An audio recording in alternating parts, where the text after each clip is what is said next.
I am Amelia Stone, 33, tech company CEO. Thanksgiving. The table was set for unity, but my family was serving malice. My mother, Vivian, raised her glass. Her focus, as always, was my younger brother, Brandon, and his imminent $10.4 million buckhead purchase. My job, apparently, was to be the underachieving counterpoint. Amelia, we love you, but let's be honest, you'll never own a house like your brother. That was the prophecy. I just smiled. Their cruelty gave me the final authorization I needed. My team had already transferred the $10.4 million cash. Brandon's deal was dead by dawn. They didn't see the silent CEO at the table, they only saw the overlooked daughter. But how did the $10.4 million cash transfer destroy Brandon's dream and expose a decade of their toxic neglect? My brother, Brandon, was the Stone family's financial prince. My father, Robert, trained him in finance and golf since he was 10. For me? I was told to be practical, focus on secretarial skills. Every achievement Brandon brought home, a good grade, a golf trophy, a decent job, was met with fanfare. My victories, even building a multi-million-dollar tech company, were met with indifference.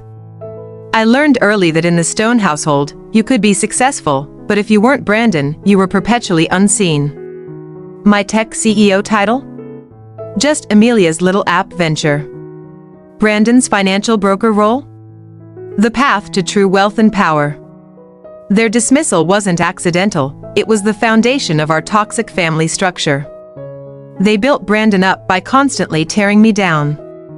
But how does perpetual dismissal build the kind of quiet, 8-figure empire necessary for a $10.4 million cash takeover? At every holiday, my role was fixed, the silent accessory to Brandon's spotlight. He'd talk stocks, I'd talk algorithms. His achievements were toasted. My multi-million-dollar corporate contracts?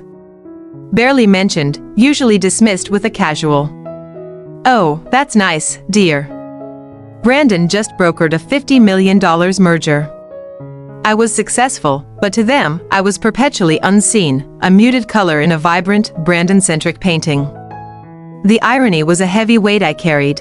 I ran Stone Tech, a $220 million valuation, a company I built from nothing. Yet, in their world, Brandon's future potential was always deemed greater than my current, verifiable success. They mistook my detachment for defeat. They thought silence meant surrender. In reality, I was just too busy building my 8-figure escape fund to argue. I had the money and the power, but I needed the right reason to use it, a reason they gave me on a silver platter. How did a casual comment from my father years ago about my lack of risk become the fuel for my $10.4 million act of defiance? My independent path began with a dismissal. At 25, I pitched my first app idea to my father, Robert. He just chuckled. "Stick to safe jobs, Amy. You're not built for risk." That moment was a turning point. That quiet defiance, that need to prove my capacity not to him, but to myself, shaped my entire empire. I realized my passion wasn't just for technology, but for the power of self-reliance. While Brandon was enjoying corporate lunches, I was working endless nights, often the only woman in the room facing dismissive investors. I wasn't just building Stone Tech, I was building an impenetrable wall around my worth. I reinvested every dollar, fueled only by the memory of my father's patronizing laugh. They taught me to hide my success until it was too late for them to stop it. The question is, why did I let them believe I was just Amy with her little app venture for so long? And how did my hidden, 8-figure empire intersect with Brandon's Buckhead mansion at the absolute last minute? It wasn't just silence, it was active comparison. I remember the day I bought my first condo at 29, a major milestone. I called my mother, excited. "Oh, that's sweet, Amelia. It's a nice little starter home. Brandon just leased a new Porsche 911. That's ambition." My multi-million-dollar contracts were merely nice. His leased luxury car was ambition. Every step forward I took was immediately diminished by a projection of Brandon's superior status. I internalized the bitterness. I learned to use soft words to cover my burning success. Success looks different for everyone, Mom, I replied softly. But inside, that quiet injustice fueled me. They couldn't crush the reality of my achievements. Only their acknowledgement of it. Their refusal to see me didn't stop StoneTech from growing, it just ensured that my eventual move would be one they could never ignore or block. They taught me that the only language they respected was numbers. So, how do you go from quietly accepting criticism to making a $10.4 million cash counteroffer that speaks louder than any apology? While the Stones celebrated Brandon's potential, I was clocking the hours. I wasn't built for risk. I built StoneTech from a single laptop in my cramped apartment to a $220 million valuation. I worked endless nights, sacrificing everything, driven not by greed, but by the relentless need for financial independence, a security their toxic approval could never grant. Every contract, every successful pitch, every reinvested dollar became a brick in my wall of freedom. My true net worth quietly crossed 8 figures. I was a sleeping giant they couldn't see because they were only looking at Brandon's leased car. My success was the secret weapon they handed me by ignoring me. I had the money, the motivation, and the means. Now, I just needed the perfect target. How did my mentor, Angela Kim, give me the single most powerful piece of advice that turned my quiet determination into a multi-million-dollar act of defiance? There was a time I genuinely sought their validation. I closed my first 8-figure contract. I told my father, hoping for a sliver of pride. "That's fine, Amy. Did you hear Brandon is moving into commercial real estate? That shows real vision." My triumphant 8-figure contract was relegated to fine. His speculative next step was visionary. It was a constant psychological warfare, minimizing my reality to inflate his potential. This pattern of dismissal wasn't just cruel, it was strategic. It solidified my resolve to keep my financial life completely invisible to them. The more they compared, the harder I worked in secret. By the time they pronounced their final curse, "You'll never own a house like your brother," they had unwittingly given me 2 things: the perfect timing and the emotional justification for the $10.4 million payment. I had the weapon and the target. But I needed a master strategist to show me how to pull the trigger. Who was the mentor that taught me to channel my bitterness into a $10.4 million power play? And how did I learn Brandon's exact closing time?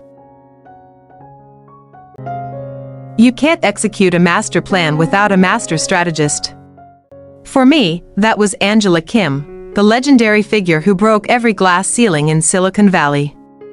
She saw my quiet rage and potential, not just my spreadsheets. She didn't offer sympathy, she offered the brutal clarity of power. She was the first person outside StoneTech who truly saw the $220 million weapon I was carrying. I confessed my years of familial resentment. Angela listened, then delivered the single most powerful piece of advice: "Amelia, don't prove them wrong with words. Do it with numbers. Channel emotion into power. Make your success so indisputable that their words become nothing but background noise." That resonated. I didn't need a verbal win, I needed a financial checkmate. Those words echoed through my mind on Thanksgiving. I realized I had already done the hard work of building the fortune. Now, it was time for the final, surgical application of that power. I was no longer the girl seeking approval, I was the CEO, ready to leverage my 8-figure secret. I was ready to trade resentment for ownership. Angela gave me the strategy, but Brandon gave me the timing. How did my brother, in his arrogant excitement, accidentally give me the exact information I needed to buy his $10.4 million dream home before he woke up on Black Friday? Following Angela's advice, I doubled down on StoneTech. While Brandon peddled standard financial products, My company specialized in complex AI integration for large firms. My success wasn't built on flash or status symbols, it was built on hard, unsexy numbers. My net worth crossed 8 figures silently. I didn't announce it, I didn't need to. The quiet growth felt like a private, profound triumph, a victory they weren't even aware they were losing. I also began investing in tech-adjacent real estate, server farms, data centers, prime commercial locations. I used real estate not as a personal status symbol, but as a tool of corporate power. This quiet wealth provided liquidity and leverage far beyond what my parents or Brandon could ever grasp. They viewed property as a trophy, I viewed it as a strategic asset. The power felt exhilarating, like controlling the endgame without ever moving a piece on the board. Then came Brandon's Buckhead obsession. He talked about that modern glass mansion nonstop. His ego made him sloppy. He bragged about the tight closing window because he was rushing the bank financing. He wanted to close on Black Friday, turning his success into a holiday gift to himself. He didn't know I was watching, waiting for the exact moment his arrogance created my opportunity. I had the timing, the target, and the $10.4 million ready to move. But what was the exact, simple step I took with my finance team on Thanksgiving night that allowed me to pay full cash for Brandon's dream home before the sun rose? This Thanksgiving wasn't about turkey, it was about timing. Brandon, seated across from me, was practically vibrating with excitement. He detailed the Buckhead mansion's uncompromised modern architecture, emphasizing the $10.4 million price tag and his tight closing deadline, a Friday morning signature. He felt untouchable. My phone, discreetly tucked beneath the linen napkin, buzzed. It was my finance director. Operation Buckhead was greenlit. Brandon had to fight for that mortgage, Amelia. That's what real ambition looks like, taking risks. You just wouldn't understand the pressure. She was repeating the gospel, the same rejection, the same criticism of my safe life. But every word was a drop of fuel. I simply nodded, maintaining the facade of the unassuming sister. I was letting them believe their cruel prophecy one last time. After the toast, while Brandon was showing pictures of his master bathroom to a delighted cousin, I excused myself. I slipped into the silent library. A quick, 2-minute call. Initiate the full transfer. $10.4 million wire, designated real estate trust. Priority 1. Ensure the deed is filed electronically before the courthouse closes for the holiday weekend. Brandon's scheduled closing is irrelevant now. The feeling wasn't triumph yet, but the absolute certainty of victory. I returned to the table. They were still talking about the house, the mortgage, the struggle. Brandon was pre-ordering furniture.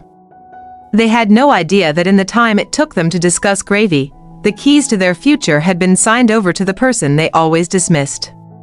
By the time they went to sleep, the $10.4 million Buckhead property was mine. Mission accomplished. All that was left was the reveal. The house was mine, and Brandon's deal was dust. But I didn't travel this far for a quiet victory. How did I turn the Thanksgiving brunch into the most humiliating, public moment of my brother's life, and what did my parents say when they realized their unseen daughter had just bought their golden child's future? I had executed the transfer, yet I stayed. I needed the final straw. Brandon provided it perfectly.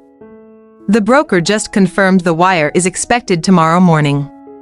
By Friday afternoon, I'm a $10.4 million Buckhead homeowner. Cheers, everyone, to real estate power. He raised his glass, looking specifically past me. My parents beamed. This wasn't celebration, it was the final, active dismissal of my entire existence. I set my glass down, the sound was sharp. Before we toast Brandon's expected power, I have an amendment. All eyes snapped to me. My father frowned. Brandon's wire won't be expected tomorrow. In fact, his closing has been cancelled. The color drained from Brandon's face. What are you talking about? I had finally spoken their language, condemnation and humiliation, served publicly. While you were bragging about a mortgage you hoped to get, I was busy executing a clean acquisition. The $10.4 million Buckhead property is off the market. It was bought this evening, by wire transfer, in full cash. I pulled the electronic deed on my phone and slid it to my father. The Stone name was there, but the buyer was Stone Tech, LLC. My blood flowed with a cold, clear sense of justified fury. My parents were white. Vivian's hand flew to her mouth. Robert stared at the screen, then at me. Amelia, why? Why would you do this to your brother? The question wasn't how I did it, but why I dared to challenge their golden child. You told me I'd never own a house like him. You were right. I didn't own a house like him. I owned his house. I took my coat and prepared to walk away from the table, and them, forever. Brandon stood up, knocking his chair over. He didn't speak, he just stared at the deed, then at the shattered expression of my father. His dream, his status, his future, all vaporized by the person he and my parents had ignored for decades. The silence was heavier than any argument. I had used my financial power to deliver the perfect, irreparable public humiliation. I won the battle and bought the house, but the war was only just beginning.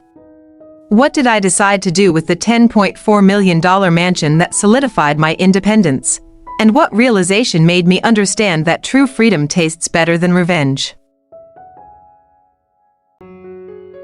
The aftermath was chaos. My father was clutching the deed, pale. My mother, Vivian, recovered her voice and focused her anger, not on my act, but on my attitude. You will apologize to your brother, Amelia. You will reverse this.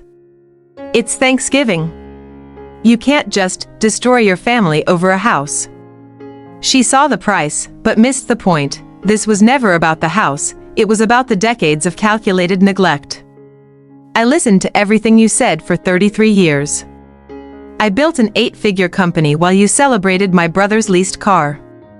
I bought this house in cash because you needed proof that the person you ignored was the one holding all the power. I looked from Brandon, who was silently weeping, to my parents. I don't need your approval, your forgiveness, or your family dynamic anymore. I needed to prove you wrong, and I just paid $10.4 million to do it. I walked towards the door. My father grabbed my arm.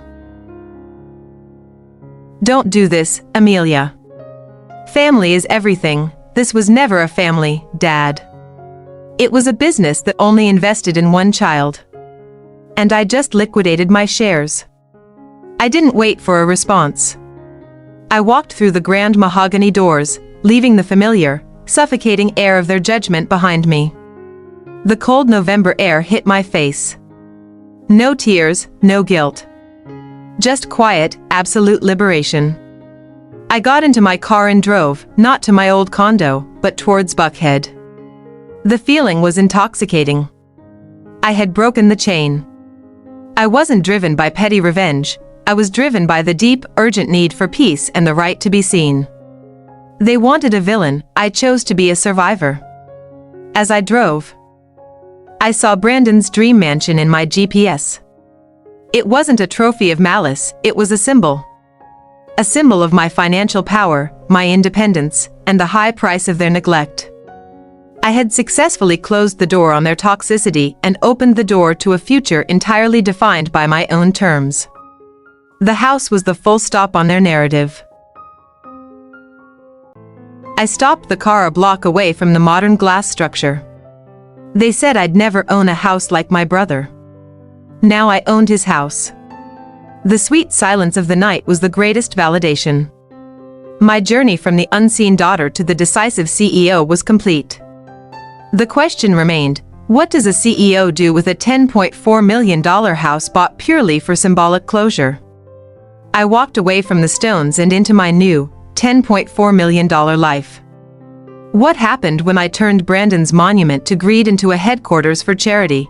And how did I learn that freedom tastes sweeter than revenge? Black Friday morning.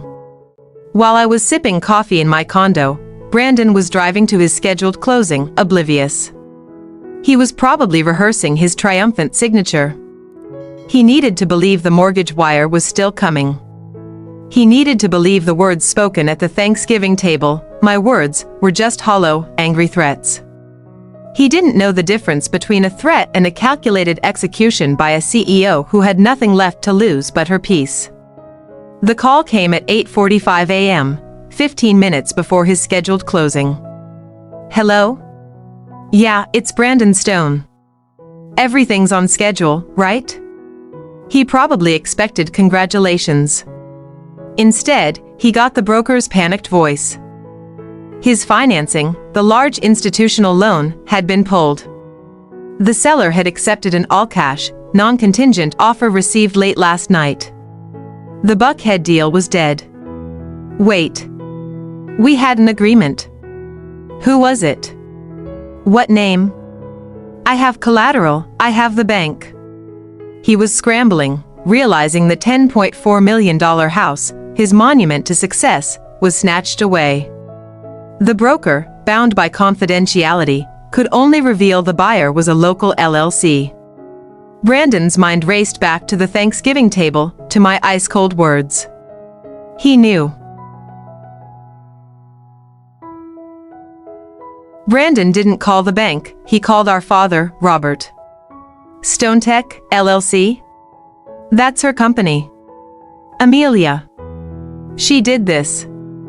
She used $10.4 million cash to stop you.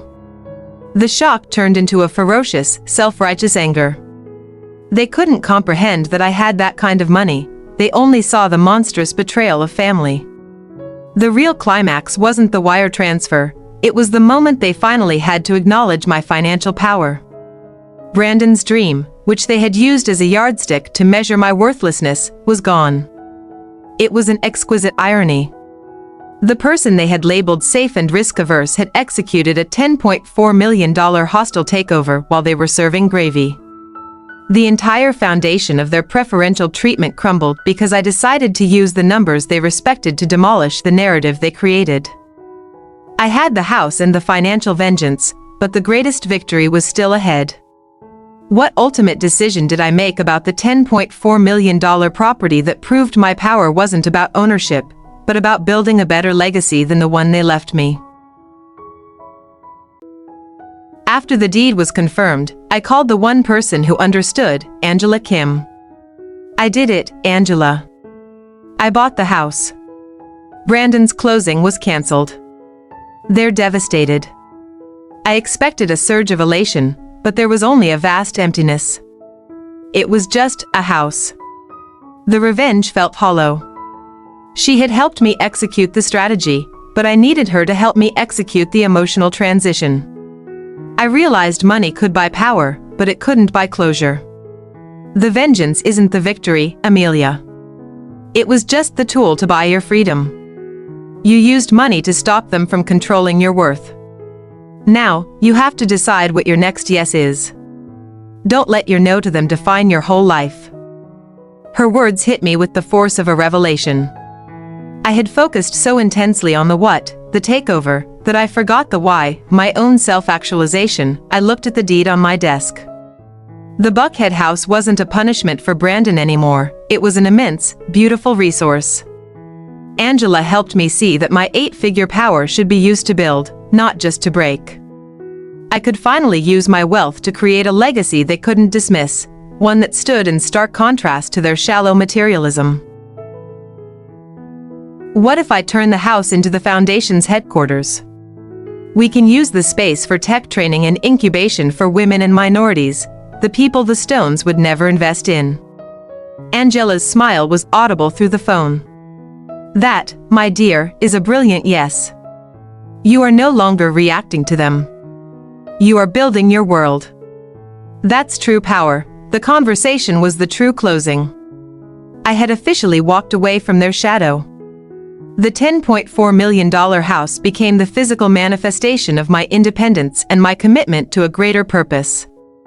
I had achieved peace not through their apology, but through my decision to evolve beyond the need for it. The Stone family was now background noise. And I was finally the protagonist of my own story. I used the $10.4 million as a foundation for change. But what was the final, public gesture I made with the house that permanently defined my new legacy and ensured my family's attempts to contact me were permanently silenced? The days that followed were filled with silence, then frantic attempts at contact. Missed calls from my mother. Voicemails from my father demanding a meeting. They couldn't believe their authority, their right to control my actions, had been permanently severed. They had mistaken my silence for obedience. Now they were faced with the reality that silence was my most devastating weapon. I let the phone ring. They didn't deserve my attention, only my disdain. Brandon's humiliation wasn't contained to the dinner table. His canceled closing became a hot topic in Atlanta's elite real estate circles. The story, heavily sanitized, was that his financing fell through, but the whispers knew the truth: he was outbid. At the 11th hour, by a cash buyer who didn't need a bank. His entire public image as the high-risk, high-reward visionary instantly collapsed. The emptiness I felt was the realization that destroying his illusion didn't fix my pain. I was technically triumphant. The $10.4 million acquisition was flawless. I had the power, the money, and the freedom I had craved for decades. Yet, staring at the Buckhead deed, I felt the hollowness. I had successfully detached myself from their toxicity, but that meant I had detached myself from my last tie to the idea of a family. The cost of revenge was the admission that what I wanted, their genuine pride, was never available for purchase. Angela's words brought me back. The house wasn't the destination, it was the launching pad. I realized I needed not just distance, but finality. I had to prove to myself that my future was about creation, not reaction. I changed my personal phone number. I instructed my staff to only forward communication from the Stones if it related to actual legal necessity, which I knew would be none. The focus had to shift from their shame to my new legacy. The emptiness was slowly replaced by the weight of my new purpose, using the $10.4 million property to launch the Stone Tech Foundation, dedicated to fostering overlooked tech talent.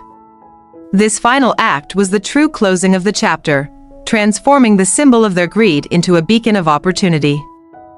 The question was, how do you publicly announce such a radical move to the world, ensuring the Stones receive the ultimate, undeniable final message? I had the money, the house, and the new purpose. What headline did I personally leak to the press that not only cemented my legacy as a philanthropist but also became the official, public obituary for my relationship with the Stone family? I didn't send a letter or take a private meeting. I held a press conference right outside Brandon's almost dream home. The sign was already up, Stone Tech Foundation headquarters. This was the ultimate public statement. I wanted the media, and my family, to see the destruction of Brandon's pride and the birth of my legacy, live on TV. This $10.4 million property, purchased last week, is no longer a monument to individual greed. It is the new heart of the Stone Tech Foundation. Our mission is to fund, mentor, and incubate young, marginalized tech entrepreneurs. This was the immediate, final answer to the question of why I bought the house.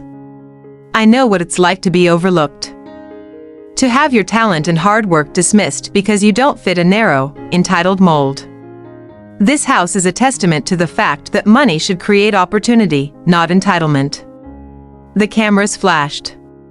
This was the moment I turned my private pain into public purpose, using their own values against them. Meanwhile, 40 miles away, Brandon was watching.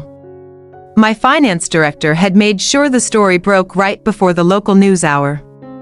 He saw his glass facade, the very pool deck he bragged about, being walked by reporters. The sheer scale of my final act must have been unbearable. His status was dissolving in real time. Many in the media have asked about the dramatic nature of this acquisition. Let me be clear. I used my cash position to close quickly on a property my brother, Brandon Stone, was rushing to secure. Why the rush? Because my parents had secretly co-signed a large commercial loan for Brandon's previous, failing venture. The Buckhead deal was supposed to cover that significant financial risk and stabilize their situation. When the deal failed, their financial stability was compromised. I purchased this house because I was tired of being told my success wasn't real. The real estate market spoke the truth. Cash talks louder than favoritism. I could practically hear my mother's hysteria. She's destroying us. This is not how families behave. How dare she expose our private financial dealings? They still framed it as a family spat, not a business lesson. They still didn't understand that I had moved on to a different game, where loyalty is earned, not inherited. The foundation acquisition created an irreversible legal wall. The house, now a charitable asset, was untouchable, protected from any Stone family attempt to regain control. Brandon and my parents could never buy it back, and they could never recover their status. This move was the full, public, and legal liquidation of my family ties. The chapter was officially closed. My decision didn't just strip Brandon of his status, it stripped my parents of their power to define me. Every time they drove past the Buckhead sign, they wouldn't see Brandon's failure, they would see my successful, growing legacy, built on the foundation of their dismissal. I took their symbol of exclusivity and turned it into a symbol of inclusivity. A reporter asked a final, pointed question, "Amelia, has your family commented on this major acquisition? Do you expect reconciliation?" They have not. My focus is entirely forward, on the entrepreneurs who deserve a chance, regardless of their last name. The time for family commentary is over. I held the smile. I ended the conference and walked into the house, my new headquarters. I wasn't leaving them behind anymore, I was moving ahead. The cold satisfaction of revenge was now replaced by the warm fulfillment of purpose. I had achieved the complete liberation I desperately sought. This $10.4 million building was the first brick in my foundation. I stood in the $10.4 million glass foyer, no longer the unseen sister, but the CEO and founder. My truth was revealed. They taught me to value money above everything, and I used that lesson to buy my freedom. They had created the weapon, I had simply fired it. My freedom tasted like success, and it was sweeter than any revenge. A few months passed. I now ran the Stone Tech Foundation from Brandon's would-be foyer. The irony wasn't lost on me. This glass monument, designed for his ego, now housed coders and dreamers who never thought they'd stepped foot in Buckhead. The atmosphere was vibrant, the complete opposite of the toxic silence I grew up in. This space, born of revenge, had become my sanctuary of purpose. The true measure of my recovery wasn't the 8-figure balance, it was the absence of that nagging need for their approval. I no longer checked my phone for their messages, nor did I wonder what they were saying. The emotional connection had finally been severed. I was free of the cycle of disappointment. That freedom, quiet and absolute, was worth far more than the $10.4 million I spent to secure it. Brandon's humiliation was complete. His failed deal exposed the risk in his commercial loan, triggering a wider financial collapse. He lost his business, his prestige, and his home. My parents, tainted by the scandal, retreated completely. I didn't celebrate their loss, I simply recognized it as the inevitable consequence of their misplaced values. They had everything, now they were left with nothing but each other. My ultimate victory wasn't buying a house, it was building a life where my worth was measured by my impact, not my income or my last name. I learned that the best revenge is simply living well, and that true success is sustainable happiness. I had finally achieved peace, a peace they could never afford. I finally had the peace I deserved. But what was the one, final, unexpected phone call I received 1 year later that tested my newfound peace and proved that some family ties, no matter how toxic, are incredibly difficult to sever? 1 year. 365 days of building, not reacting. The foundation was thriving, I was happy, and the Stone family was officially background static. I had achieved the kind of serene existence I never thought possible. Then, on a Tuesday morning, a call slipped through my corporate firewall. The number was blocked, but the name, labeled simply emergency, flashed. I answered, expecting a vendor, but the voice was unmistakably my mother, Vivian. "Amelia, it's me. You have to listen. Brandon. He's in trouble. Serious trouble. They're going to foreclose on the original house, and he's spiraling." The plea was laced with panic, but also a familiar undertone of entitlement. Expecting me to fix the mess they made. "You are aware this number is strictly for foundation business, Vivian. I liquidated my shares in your family business a year ago. Brandon's financial struggles are the logical extension of his choices, not my problem." I felt the old anger surface, but quickly suppressed it. I had worked too hard for my peace to let her drag me back into the toxicity. Vivian shifted from entitlement to manipulation. "But your father, Robert, he's not well, Amelia. The stress is killing him. He always loved you, deep down. Please, for your father, just talk to Brandon. He needs a lifeline. He needs his sister." The use of my father's health was the one move that pierced my armor. She was exploiting the last, tiny shred of family obligation. I took a deep breath. My peace was paramount, but I couldn't ignore the ethical weight of the situation entirely. "I will call Brandon's attorney and confirm his situation. That is all I will do. This is a courtesy to the man who raised me, nothing more. Do not call this number again." I hung up. I wasn't falling back into their trap. But I was forced to acknowledge the ripple effect of my own revenge. My call to Brandon's lawyer confirmed Vivian's fear was justified. Brandon was nearly bankrupt. But the true shock was the nature of the loss. Brandon had mortgaged his original house and his family's future to desperately try to buy my former condo, attempting to reverse the humiliation. He was trying to retake control of my narrative. He hadn't just lost the house, he had lost his mind trying to compete. My revenge hadn't taught him a lesson, it had pushed him into a self-destructive spiral. I felt a fleeting sense of guilt, quickly overshadowed by the realization that he chose to weaponize his shame. I could help him, but should I? Helping meant reconnecting, and reconnecting meant risking the hard-won peace. This was the final test. Do I choose the high road, the road of true philanthropic purpose, or do I let my last emotional tie, pity, drag me back into the muck? I will not bail him out. But I will offer him a job. Not as a brother, but as a resource. This isn't charity, it's a calculated offer of redemption, a final chance to prove he could create.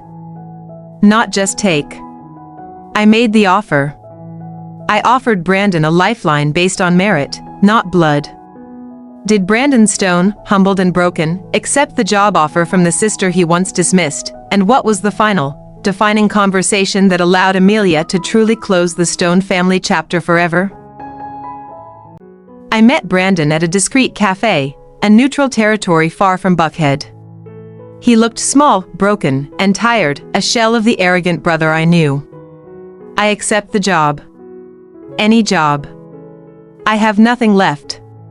He didn't thank me. He didn't apologize. He was simply acknowledging my power, and for the first time, I felt pity, not anger. I didn't offer you a job out of pity, Brandon. I offered it because I need a resource manager who knows how to operate in a tight spot. I then leaned in.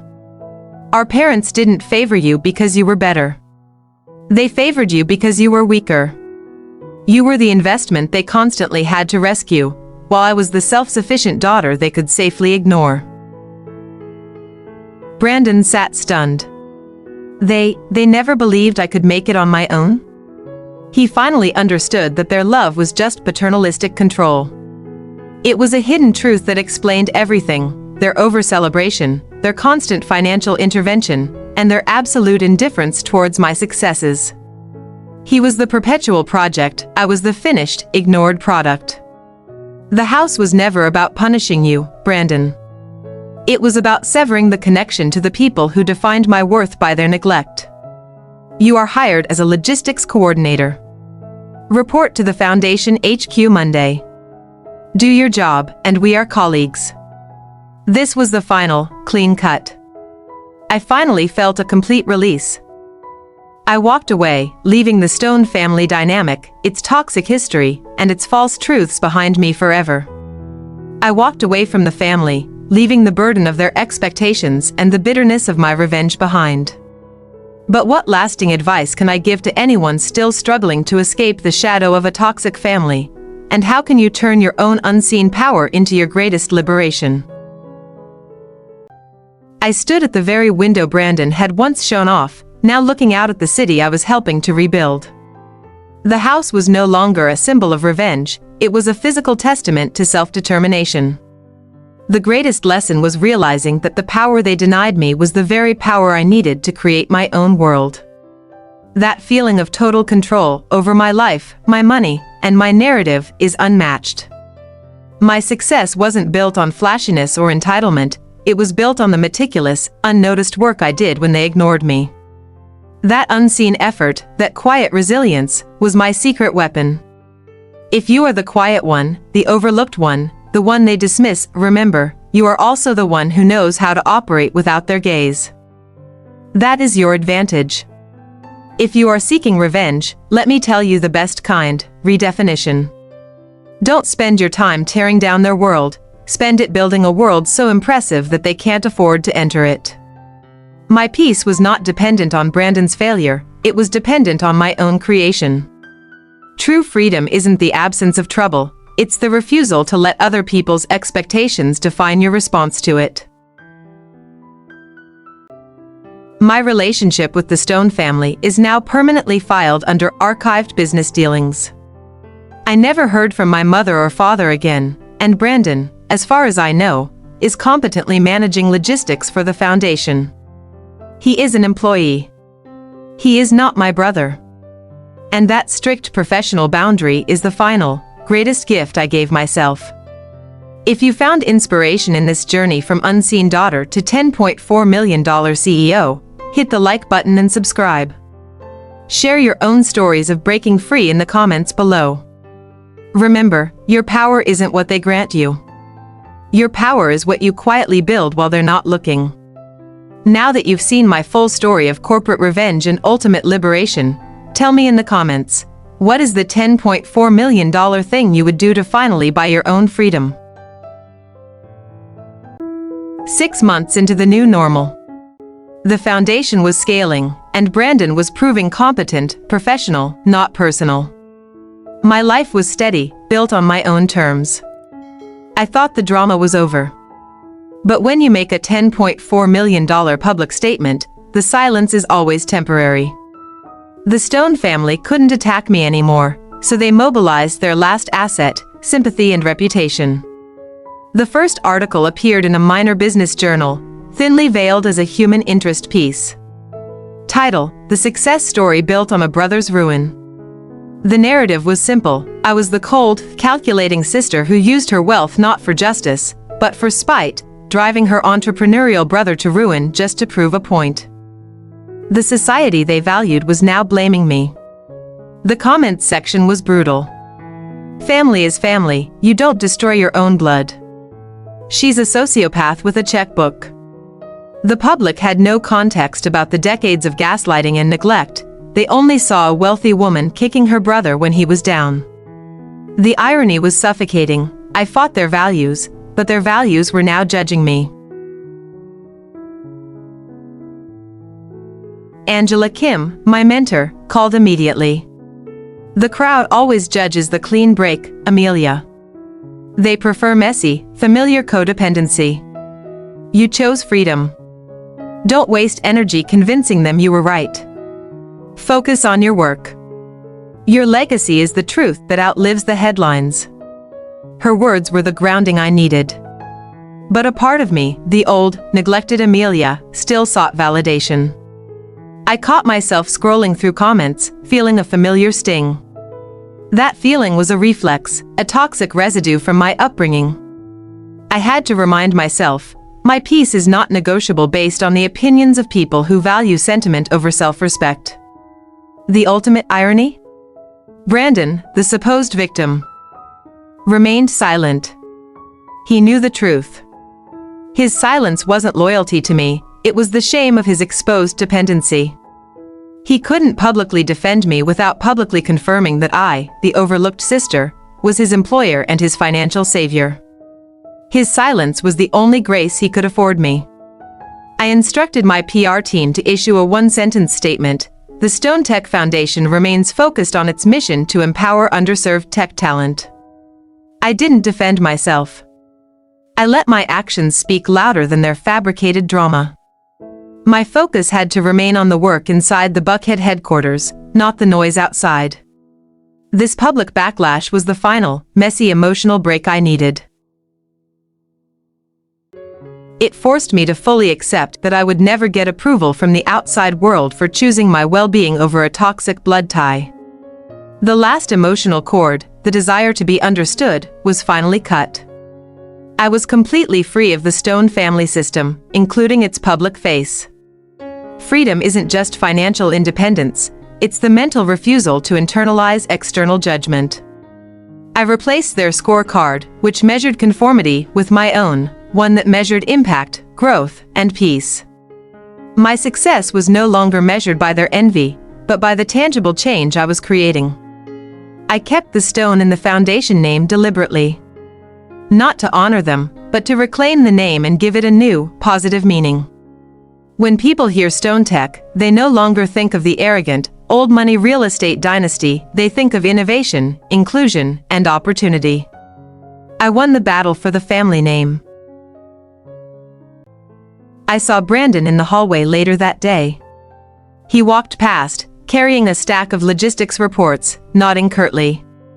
He was doing his job. We were two professionals, two strangers, coexisting. No resentment, no need for conversation.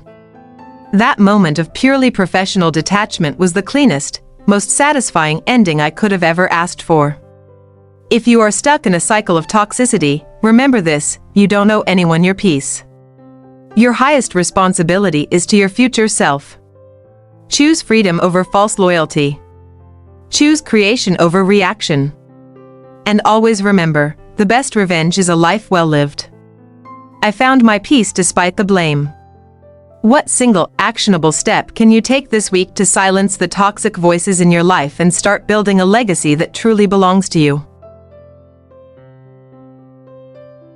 I saw Brandon in the hallway later that day. He walked past, carrying a stack of logistics reports, nodding curtly. He was doing his job. We were two professionals, two strangers, coexisting. No resentment, no need for conversation. That moment of purely professional detachment was the cleanest, most satisfying ending I could have ever asked for. If you are stuck in a cycle of toxicity, remember this: you don't owe anyone your peace. Your highest responsibility is to your future self. Choose freedom over false loyalty. Choose creation over reaction. And always remember, the best revenge is a life well lived. I found my peace despite the blame. What single, actionable step can you take this week to silence the toxic voices in your life and start building a legacy that truly belongs to you? While the anonymous commenters piled on, my true allies stepped forward. The backlash was quickly met with a strong defense from the industry leaders and venture capitalists I had cultivated over the years. They saw the value of Stone Tech and the clarity of my decision. The message was clear: the professional world respects strength, not sentimentality. Angela didn't just call, she published an open letter. Amelia Stone has consistently demonstrated that she prioritizes ethical leadership over toxic legacy. The foundation is a beacon of real opportunity. We stand with those who choose courageous severance over inherited dysfunction. Her public vote of confidence was the antidote to Vivian's emotional manipulation. But the most meaningful support came from the Stone Tech Foundation community itself.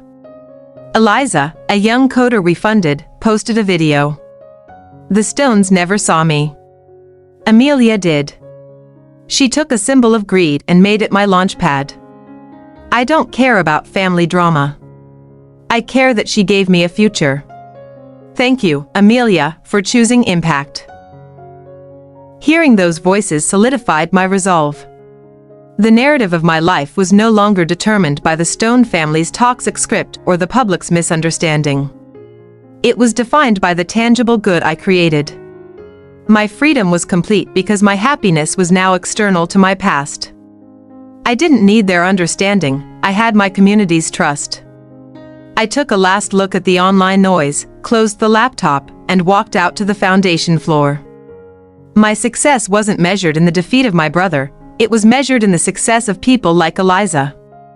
That is the definition of a life well lived. That is the ultimate liberation. So, if you are struggling with a toxic family tie, remember this: you don't have to wait for them to change. You have the power to draw the line. Build your own $10.4 million foundation, whether it's financial or spiritual. Build your own tribe. Choose freedom. Choose purpose. Choose yourself. I finally proved that the greatest revenge is creating a legacy that defines your own success. What is the first step you will take today to cut the cord from toxic expectations and start defining your own purpose? A year has passed since the headlines faded. My morning ritual is simple: coffee, silence, and planning. There is no frantic need to prove anything, only the quiet contentment of building something real. The absence of dread is the most precious gift. I realize that true wealth isn't money, but the ownership of your own quiet. The Buckhead House, now the Stone Tech HQ, hums with positive energy. It's filled with young entrepreneurs, all striving based on merit. This is my new tribe, a family chosen by shared values and mutual respect, not by blood. I am no longer defined by my past, I am defined by the future I empower others to build. People often ask if the revenge was worth it. Yes, but not because of Brandon's fall. It was worth it because it forced a complete, public divorce from the toxic expectations that were suffocating me. The $10.4 million wasn't the price of the house, it was the cost of purchasing my identity back from the people who tried to own it. I achieved total emotional discipline. The old triggers, a newspaper headline, a social event, a family name, no longer hold power. I learned that you cannot control the narrative others choose to tell about you, but you can control your internal response to that narrative. I choose indifference. Indifference is the ultimate shield against the past.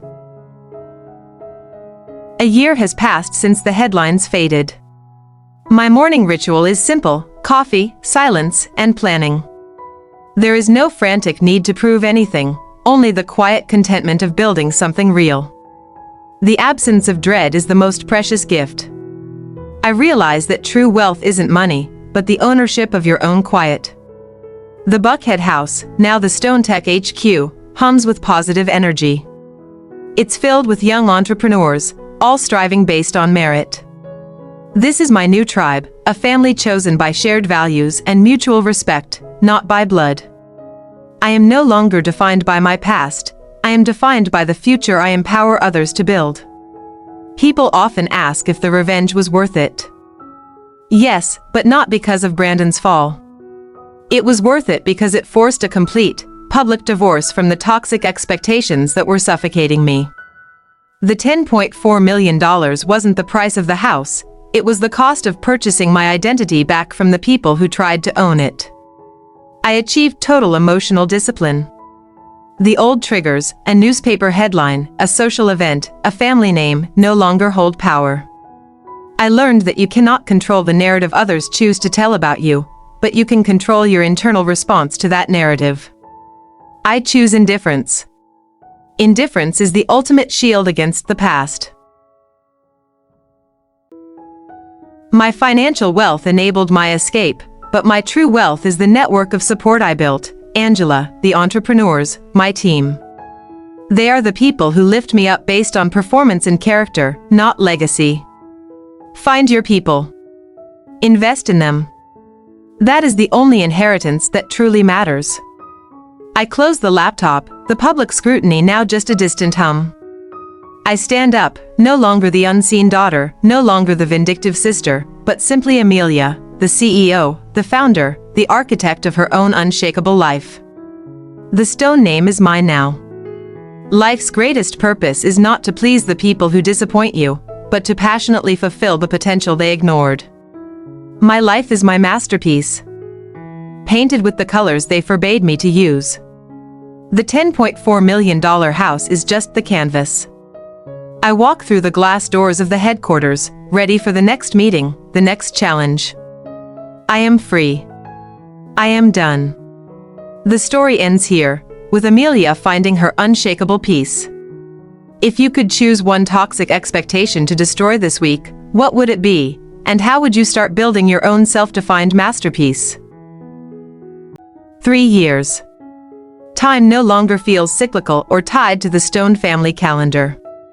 It moves forward, driven by my vision. Today is the official launch of Stone Tech National. We are scaling the foundations model to 10 new cities. This isn't just growth, it's a testament to the power of meritocracy, and the final, ultimate form of my revenge. My old family believed legacy was carved in marble and measured in acreage. My new chapter defines legacy by the number of lives transformed. Every scholarship, every seed investment, every coder who walks through the doors of a Stone Tech HQ across the country is a brick laid in my foundation, erasing the memory of theirs. I learned a harsh lesson about power: it can be used to destroy, or it can be used to construct. I chose construction. The only lasting satisfaction from revenge is when the resulting power is directed toward repairing the system that created the injury. I turned my pain into purpose. My core mission is to find the Amelias of the world, the overlooked, the talented, the ones sitting in the shadows, waiting for approval that will never come. I don't give them charity, I give them the capital to validate themselves. I tell them, your success is the only approval you need. The screen shows a montage: new Stone Tech HQ's opening, diverse young faces cheering, code flashing on screens. This is the new architecture of the Stone name: bold, inclusive, and relentlessly meritocratic. My revenge is no longer a whisper of spite, it is a roar of opportunity heard across the nation. 2 years. In the world of high-stakes finance, that's ancient history. But in the world of family trauma, 2 years is a test. Every anniversary of the Stone Tech launch, I conduct an emotional audit. I check my pulse. Am I angry? Am I regretful? The honest answer? A persistent, profound lack of feeling. The emotional well had run dry, and that was its own form of healing. The toxicity of my parents' constant demands and Brandon's arrogance has faded into a dull, historical fact, like reading about a business failure from the 90s. The ties didn't sever with drama, they simply atrophied due to lack of nourishment and engagement. They exist somewhere, living their scaled-back lives. But they are no longer my anchors, nor my targets. I see Brandon every few weeks during foundation check-ins. He's functional. He's competent. He's thin. The old swagger is gone, replaced by a quiet professionalism. The truth is, I don't harbor resentment. I feel a detached empathy, the recognition of a shared, damaged history without any desire to participate in his present pain. Last Tuesday, we passed in the corridor. He stopped. Amelia. I thank you. The job. It kept me steady. It wasn't an apology for the past, but an honest acknowledgement of the present. It's a merit-based position, Brandon. Do your work. It was the most honest, non-toxic conversation we'd ever had. A transaction, not a relationship. The new piece is a radical form of honesty. It means admitting that I have no regret about the scorched earth approach. It means acknowledging that some bonds are chains, not bridges. My life is now free of the obligation to pretend.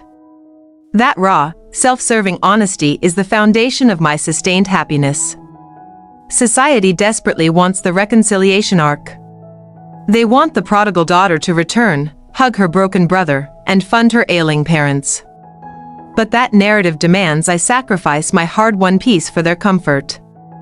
I reject that script.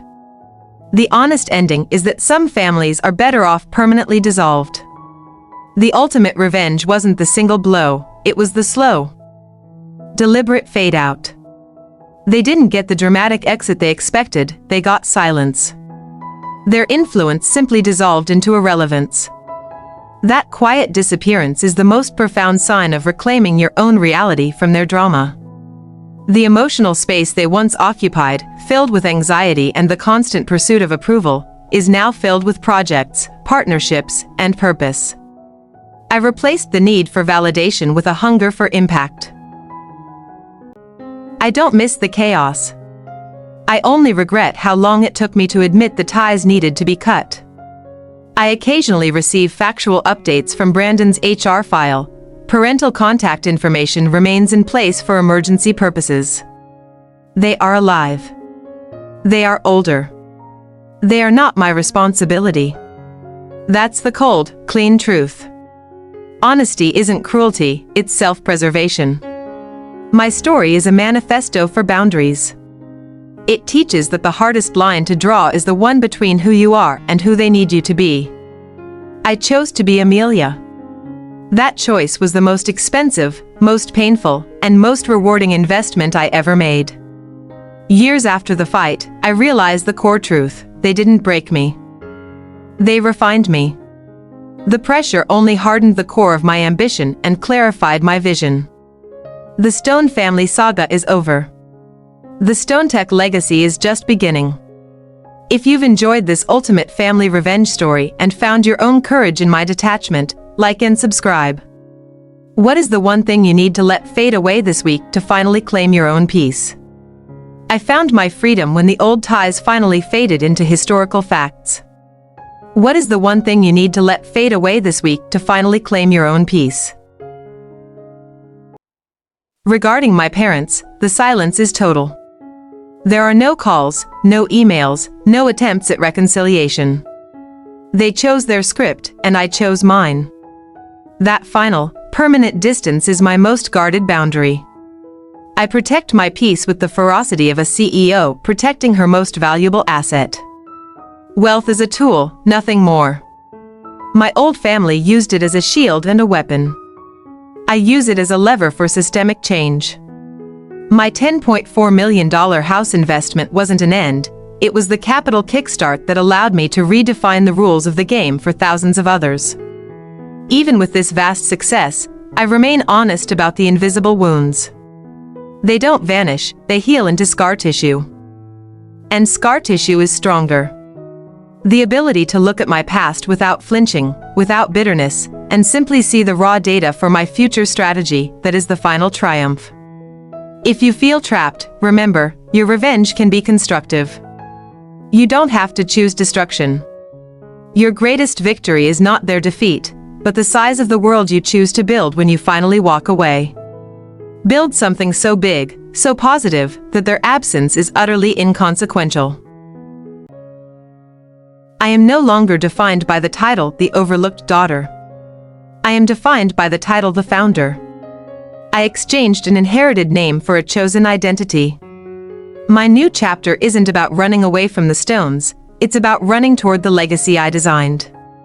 I stand on the stage, addressing a cheering crowd of StoneTech affiliates. The camera zooms in on my face, calm, powerful, and utterly free.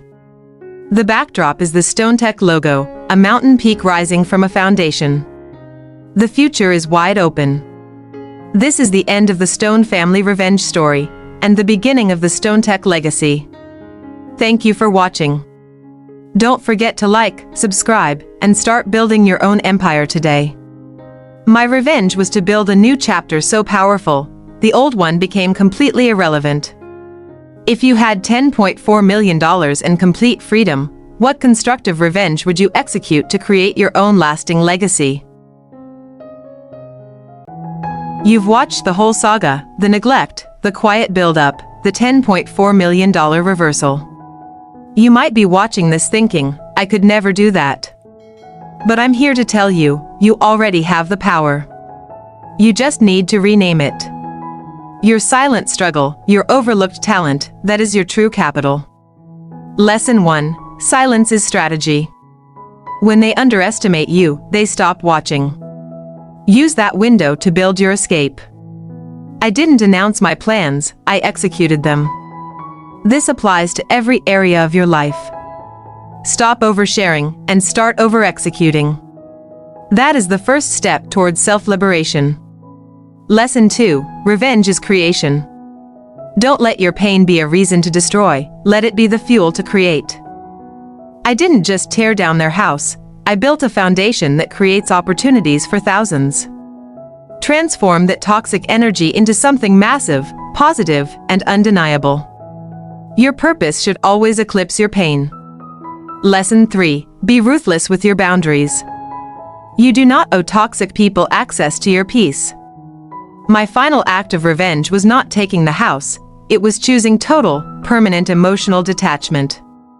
That means ending the conversation, shutting the door, and refusing to engage in the drama they thrive on. Your peace is non-negotiable.